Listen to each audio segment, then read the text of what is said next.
Imagine being able to look at your thoughts without language. Imagine being able to experience anything without a narrative or story or judgment or perspective on the actual thought. That this thought is wrong, this thought is right, this emotion is right, this emotion is wrong, this belief system is right, this belief system is wrong. I should be more like this, I should be more like that. I want to become the greatest version of myself. I want to manifest the life that I want. These are all thoughts, and thoughts are lies. Once you take away all of that, you are back in the God frequency. You are realizing that you are presence, that you are the truth. And by the way, I have a newsletter, links in the description, where I send you a daily email so that you can practice presence and begin to realize that you are the God frequency, that you are God or the universe or source or Mother Nature or whatever it is. You are part of it all. None of it is not you. Even the idea of archangels and star seeds and all of this stuff, deities or whatever, they are also you. You are not separate from these beings, right? They are not separate beings. They are you. You are all of it now, here. You are not praying to a God. You are praying to self. Right? You are self. Right? You are all of it. You're not intending your reality out there, trying to manifest something and bring it in and attract it. That's a way of thinking based on the ego. 1 + 1 = 2. If you're thinking on the perspective of creative, spiritual, God-like energy, you're not saying 2 + 2 = 4. Everything is just doing what it does. There was an experiment done called the slit experiment in quantum physics, where they shot electrons through two slits in a wall. And when they shot these two slits on the wall, it's obvious that you're going to see two line patterns or slits on the other side. However, when they were not looking at the experiment, the electrons behaved differently and there were multiple slits. So electrons behave differently when you're not looking at them. And what we are doing is we are looking at them. We are looking at the wall, right? That is white, and we're labeling it white. So we're going to see that it's white, and that's all we're going to experience is that it's white. Right? This person's a brown person. This person's an African American. This person's Asian. This person's Caucasian. This person's this person's that. Separation. This is my religion. This is your religion, right? Separation, separation, separation.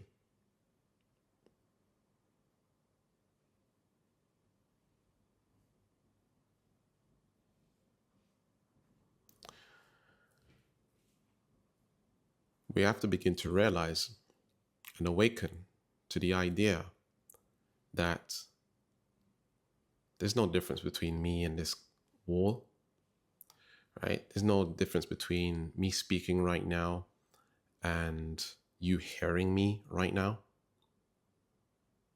In fact, me speaking is not me speaking. It's you speaking because there's only you, right? So as I'm speaking here, you would not be able to hear me, right? And I know we have, the speaker and I'm speaking into a microphone here and stuff like this, right? But you can understand what my point is. My point that I'm making is that in order to hear something, everything has to be connected. So where you operate from, right, is infecting other people. And that's why we have people like empaths that can feel other people's energies and all this stuff, and it brings them down. But if you're someone that is an empath, by the way, and you realize that you are source, you don't get affected as much. Right? You don't get affected by other people's energy. Other people's energy can't bring you down because you're operating, realizing that that person is you. Empathy is implying separation, right? I'm an empath, right? I'm a sensitive person. And so this other person affects my energy. You are giving power to other people to allow them to affect your energy. And oftentimes, empathy or being an empath is trauma. It's a deep trauma created at a very young age. Right? And I know I'm labeling it drama here, but again, it's just energy. And when we build a relationship with that energy or that drama, guess what? It merges back into oneness, and you no longer experience being an empath. We carry around the idea of being an empath as a spiritual gift, when in actuality, it's a sign that you are separate from source, that you are separate uh, um, based on your ego, because the ego has been affected, right?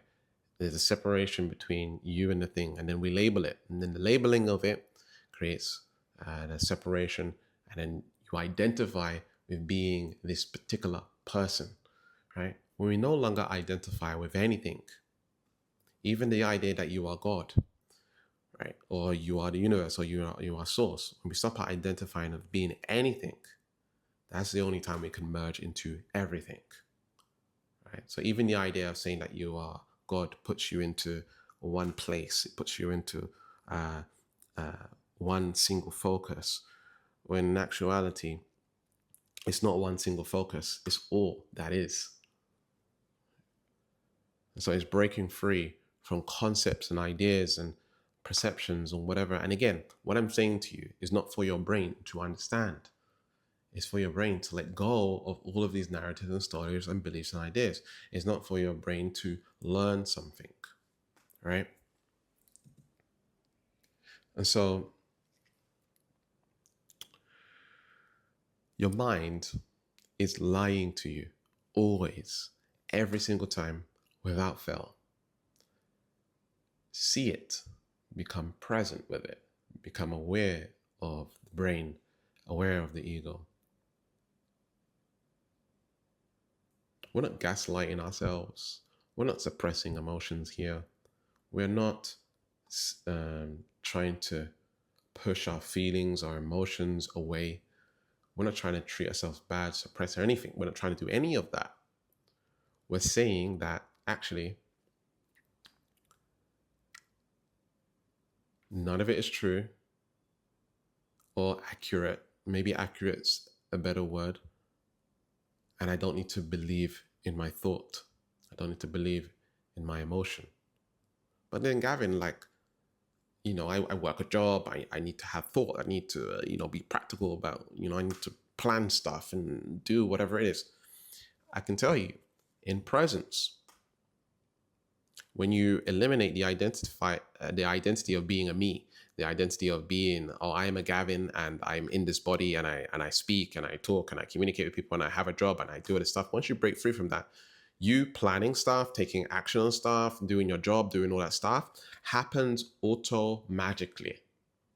There's a presence and energy that will flow through you so freely that you'll, in some cases, even love the job that you hate right now. Because you're not operating on hating, I hate this job, I have to go to work today. You're not in a state of stress and all of this stuff, because you are realizing that you are present. In fact, when someone like comes at you and they're upset about something or they're frustrated or whatever it is, right? Usually we have this bodily reaction, like we're going to respond or react to it. And what if in presence, the words just come out of your mouth and it's just amazing, like it's just perfection, and that other person, their energy just calms down.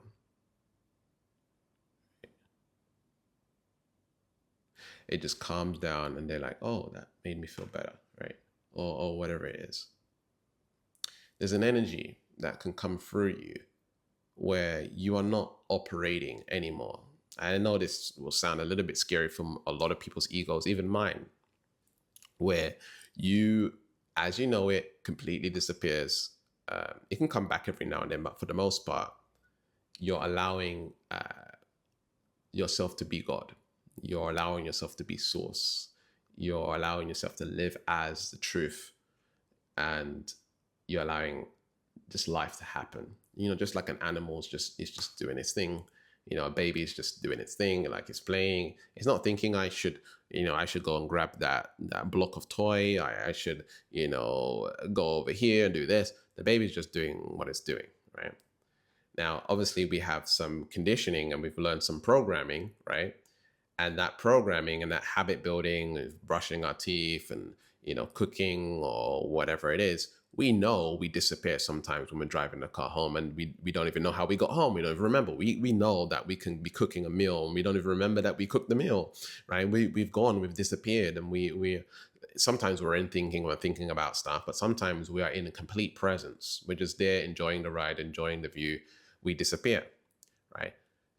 And so it's not a scary thing necessarily when we completely disappear, and there's no longer a narrative or story in the mind, and the mind is quieting down and there's silence in the mind, and we are living free, sovereign, right? We're living in God consciousness, Christ consciousness, isness, enlightenment, samadhi, right? We're living in the no self, the ego death, right? And we're operating from that space. But Gavin, what if I get lazy? You can't get lazy in that energy. Right? If the energy is operating through you, you're not using your mind anymore. The mind and thinking drains you of energy. Right? There are four things that give you energy in life. Right? Food. Right? Food gives us energy. Right? Sleep. Sleep gives us energy. Right? What else gives us energy? Not thinking gives us energy. Right? Being in a state of presence is a very, very powerful energy to be in. What else gives us energy? Oxygen, breathing, prana, life force, that gives us energy. Right? So these are the four things that give us energy. But the fourth one, a lot of us are missing, right? We're breathing, but are we practicing breath work? And breath work's very powerful, right? Breathing, eating, and what are we eating, right? Sleeping, and how are we sleeping? And then the fourth one is the mind. If we're in the mind or we're in the logic and we're thinking, it's going to drain us of energy, right? Our creativity and our love and our joy and our abundance and our spirituality comes through not thinking, right? And the energy of God or presence can move us. I've made videos about taking action. What if action could take you? What if action can take you? Action is an energy form, right?